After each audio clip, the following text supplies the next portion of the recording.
I tell him to turn on the film. We're gonna continuously be questioned because we do things that have never been done. That's the way our life has presented themselves. We do things that have never been done, and that makes people uncomfortable. When you see a confident black man sitting up here talking his talk, walking his walk, coaching 75% African Americans in the locker room, that's kind of threatening. Oh, they don't like that. But guess what? We're going to consistently do what we do because I'm here and ain't going nowhere. And I'm about to get comfortable in a minute. What's up, everybody? It's your boy Brandon Blakeney, aka Brandon Lee TV. Kick back, relax, and come take a ride with me. So, obviously, this situation with Coach Deion Sanders, Coach Prime, out there at Colorado, they've been headline news since he's gotten there, 24/7 coverage, and all the exposure that they're getting is offending teams and media alike. But recently, since the Oregon loss, we've noticed that even before that, it was kind of coming out, but now there's a big emphasis on it. There's a big spotlight on it. More people are noticing, like, the subtle racism, the tones, the realizing reading between the lines, realizing what's being said and the meaning behind it. But it seems like since the Oregon matchup, this thing's gotten bigger than football, flat out. And what we're seeing and what we've seen since Coach Prime came to Colorado is black America, black media, black Twitter. I don't want to say black media, but black Twitter, some black media. I don't want to speak for everybody, but what we're seeing is black people in general. Not speaking for everybody, but just saying. Colorado has become black America's team, it feels like.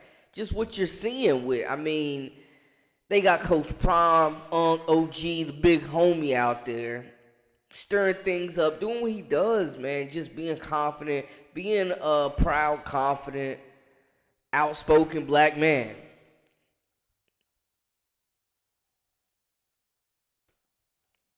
Destined to succeed. And, it's rubbing people the wrong way. And basically, I just want to get into, one, how they became Black America's team, and every game turned into a family reunion, it feels like. And two, what the other perspectives are out there that we've seen. So before we get into it, though, make sure y'all hit that subscribe button for all the latest and the greatest.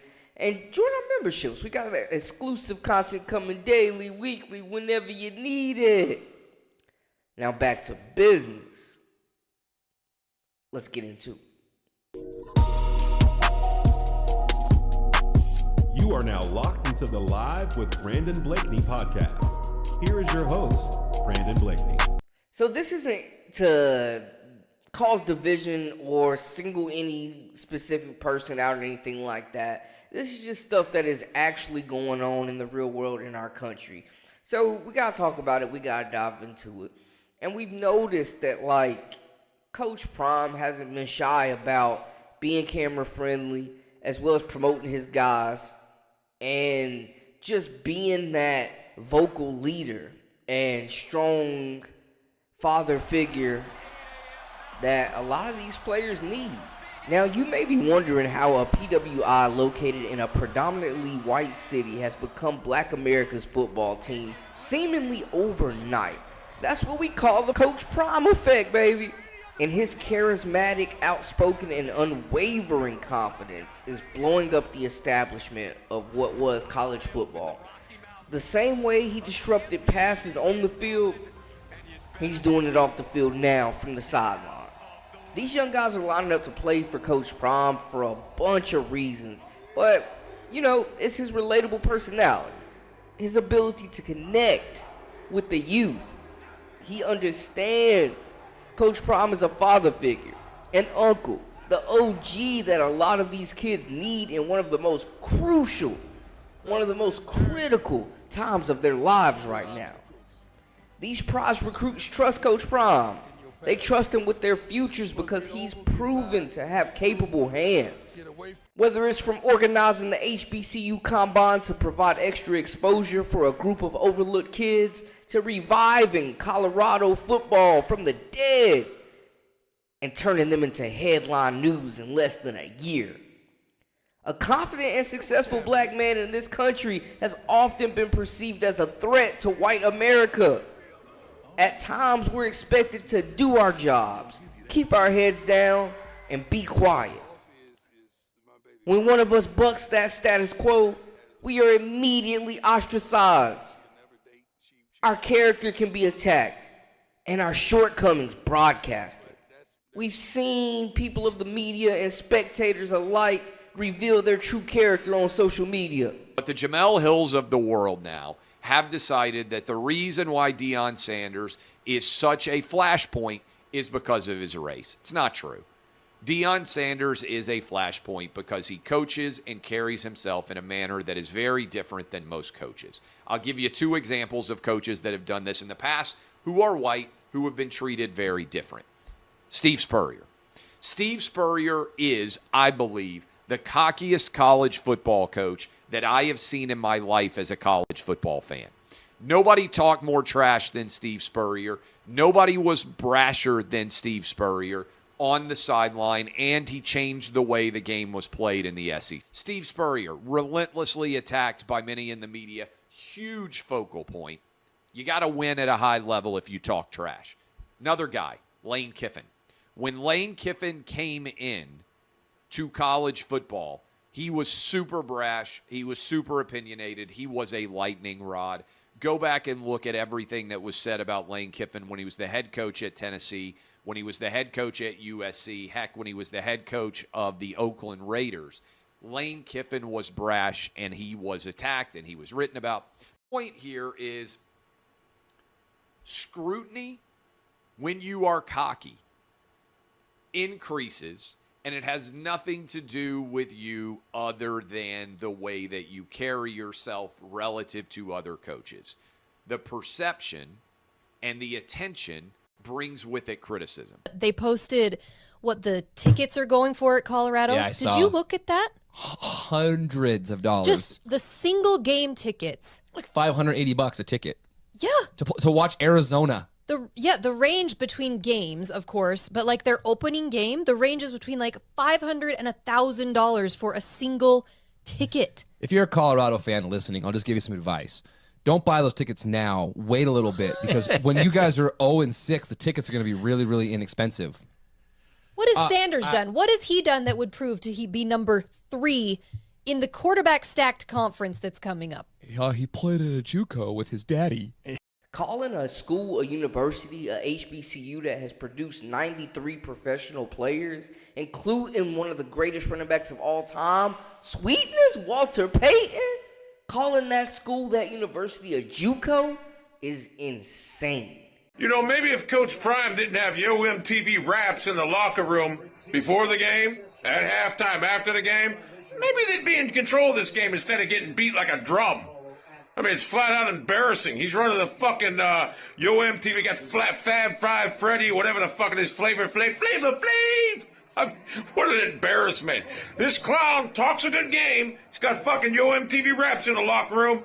He ain't no coach. That's not a football program. That's a MTV house party, Yo MTV raps. It's an embarrassment, it's an abomination, and it's a liability. Don't send your kids there. If you send your kid to Deion Sanders, he's going to come out wearing a hunk of gold chain. He ain't getting a job. He ain't even getting a fucking diploma. He's going to get himself a criminal record hanging out with Deion Sanders and his Fab Five Freddy, Yo MTV rap. Go, go, go, go.